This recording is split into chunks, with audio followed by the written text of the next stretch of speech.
Yes, reka nongere ngo ikaze ku muyoboro wacu wa Ben Kwizera TV. Reka ngusabire umugisha we wakoze subscription ku muyoboro wacu wa YouTube. Kandi reka nawe nkubwire ngo niba utarakanda aho kuri subscribe wakande kugira ngo tujye tubana umunsi ku munsi ndetse no ku biganiro byiza cyane bica kuri uyu muyoboro wacu bijye bikugereraho ku gihe 5 kuri 5. Reka nkubwire ngo mwe mwese mutameze neza, Imana y'amahoro igume kubagirira neza, namwe mumere neza kandi nawe umeze neza, ubera abandi umugisha, ubera abandi kiraro kugira ngo nabo bamere neza. Kandi ibisubizo by'abantu twasanze ko biri mu bantu. Niba umeze neza rero bera abandi umugisha nabo bamere neza. Tugarutse mu kiganiro twise Gospel Talk and Gospel News. Ni ikiganiro kibanda ku makuru y'iyobokamana, aho tugenda tubanyuriramo amwe mu makuru agezweho y'ibyamamare ndetse n'ibitaramo ndetse n'ibindi bishingiye ku iyobokamana. Reka tuze mu kanya rero tubatangirira tubanyuriramo muri bimwe twabateguriye.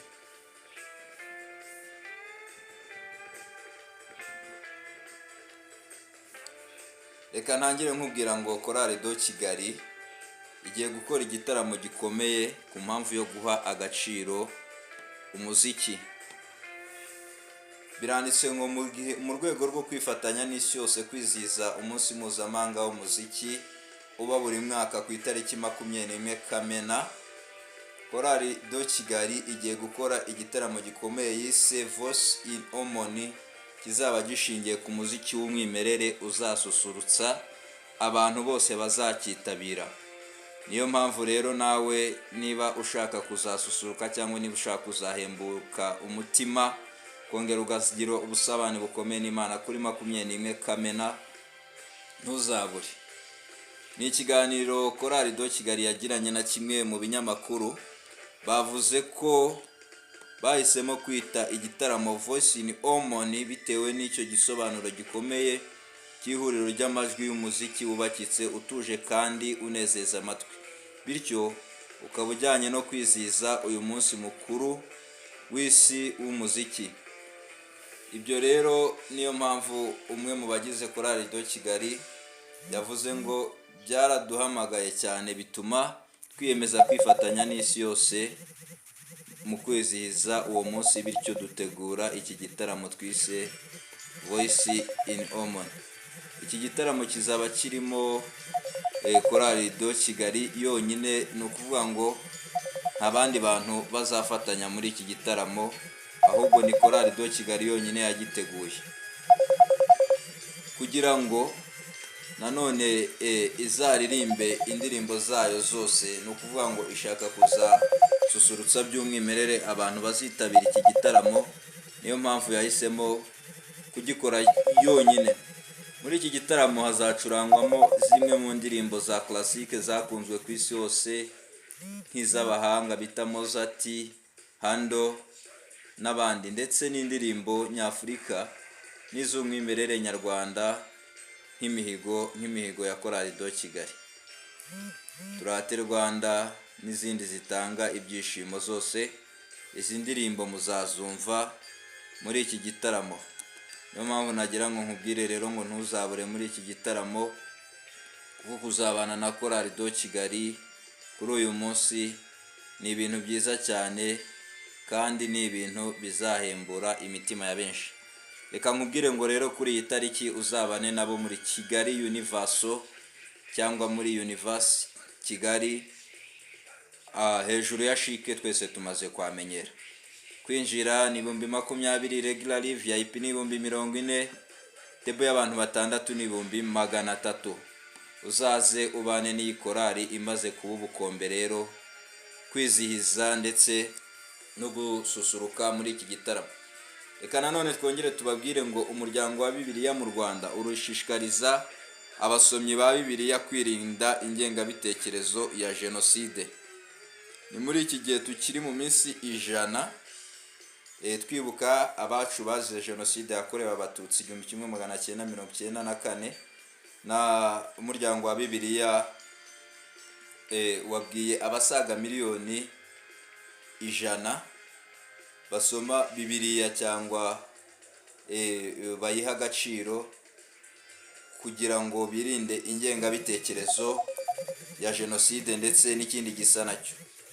Ndetse nagira ngo nkwibutse ko nanone ku itariki 13 z'ukwezi kwa gatandatu itorero rya ADEPR nanone naryo ryibutse abazize jenoside yakorewe abatutsi 1994, bakorera umuhango nanone wabereye hariya kuri ADEPR ya Nyarugenge. Nabo bari gushishikariza abakristo kwirinda ingengabitekerezo ya jenoside ndetse n'igisa nacyo, kuko umukristo wese muri make tuzi ko agomba kubera abandi urugero rwiza. Umukristo waranzweho n'ingengabitekerezo rero burya abayishe indangagaciro na kirazira bya gikristo. Tugomba rero kurandura ingengabitekerezo ya jenoside ndetse n'igisa nacyo, tukabirandura tubivuye mu mizi. Reka nanone nyarukire ku kindi kinyamakuru nkubwire ko havumbuwe ibikumwe by'abanditse Bibiliya.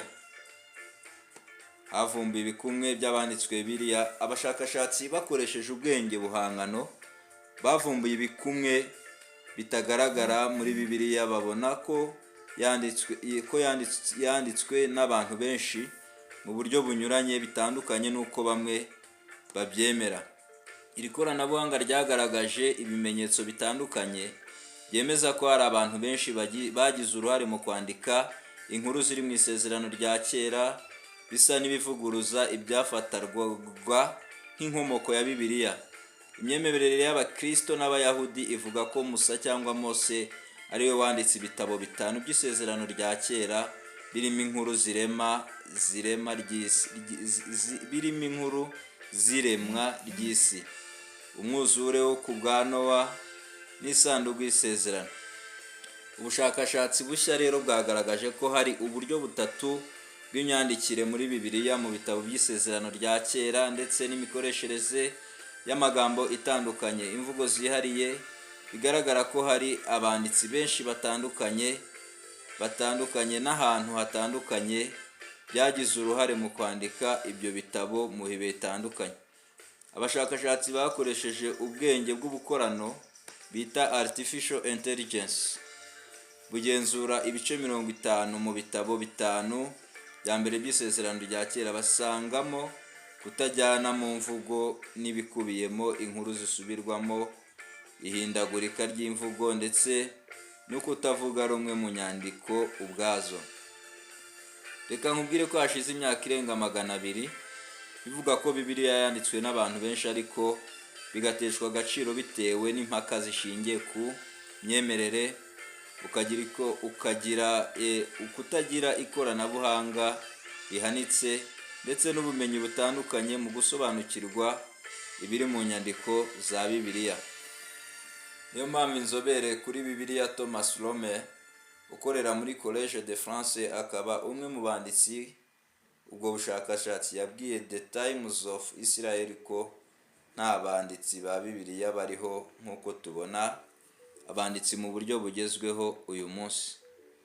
Ibi bikumwe bavumbuye rero urumva ko birimo biragenda bivuguruza ibyo tuzi ndetse n'ibyo dutekereza. Awamenya, reka tugume dutegereze ibyo ubushakashatsi buzaguma kutugezaho. Reka nanone nyarukire ahandi nkubwire ngo umwe mu bahanzi bagezweho cyangwa bishop bagezweho wo muri gihugu cya Afurika y'Epfo yaravuze ngo nta superstar waramye Imana mu buryo nyabwo. Ni mu giterane yari yatumiyemo na Apostle Mignoni. Benjamin Dube yaravuze ngo nta superstar waramya Imana mu buryo buhoraho. Kandi umuririmbyi umwe nanone yararirimbye ngo hano ku isi sinshobora kukuramya uko bikwiye. Niyo mpamvu nta buryo ki waramya Imana buhoraho, ahubwo ugomba kuramya Imana mu buryo butandukanye nk'uko uyu mu bishop wacu Benjamin Dube yabivugiye muri iki gitaramo.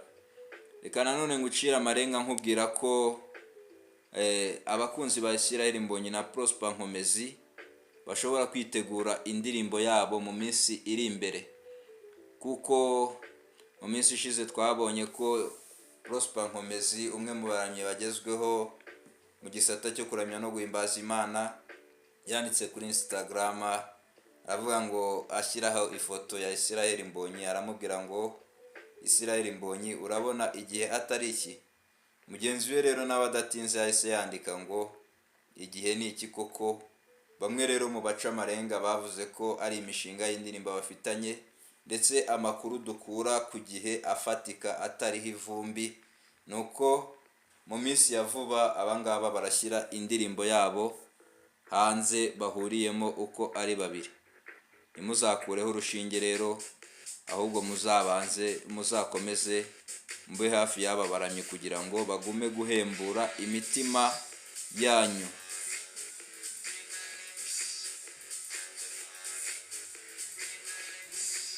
Reka nkubwire ko nanone Ben na Chance biyongereye kuri Aime Uwimana mu bazafasha Bosco Nshuti mu gitaramo yise Unconditional Love Season 2. Igitaramo yise Unconditional Love Season 2 kimaze kugaragara ko kimaze gufata indi ntera, kuko ni igitaramo amaze iminsi nanone akoreramo amatours ku isi atandukanye, aho arimo no kugenda amurika album ye ya 4. Iki gitaramo cya Bosco Nshuti rero Unconditional Love Season 2 kizaba tariki ya 13 Nyakanga 2025, kibere mu ihema rya ka Kigali, cyangwa aho dusanzwe tuzi nka ka Kigali. Ni igitaramo azaba akoze ku nshuro ya kabiri, niyo mpamvu yakise Unconditional Love Season 2. Yaherukaga gukora igitaramo nk'iki kwa 30 Ukwakira 2022 nanone muri ka Kigali. Iki gitaramo rero agiye gukora n'icy'amateka, kuko yagihuje no kwizihiza nanone isabukuru y'imyaka 10 amaze mu muziki, kuko indirimbo ya mbere Bosco Nshuti yayishyize hanze muri 2015. Uzaze rero ubane n'aba baramyi bari kugenda baniyongeraho.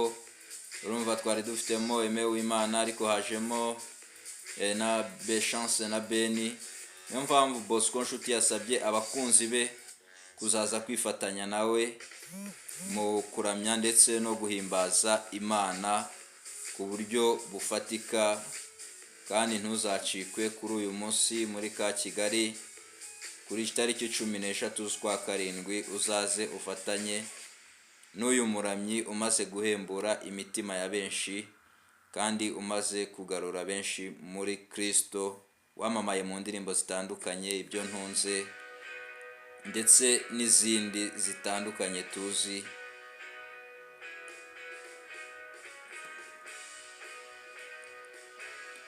Reka nkubwire ko nanone Theo Bose babireba akomeje gushimira bikomeye abakomeje kumuba hafi kuvuza umugore we wenda guhabwa impyiko.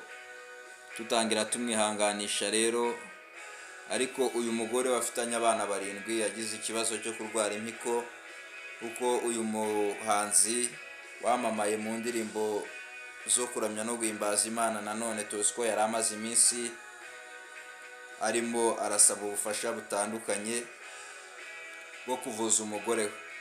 Bamwe rero bagiye babikora, kandi n'ubu ngubu aracyakomeza kubashimira kubera ko birimo biragenda bijya mu buryo.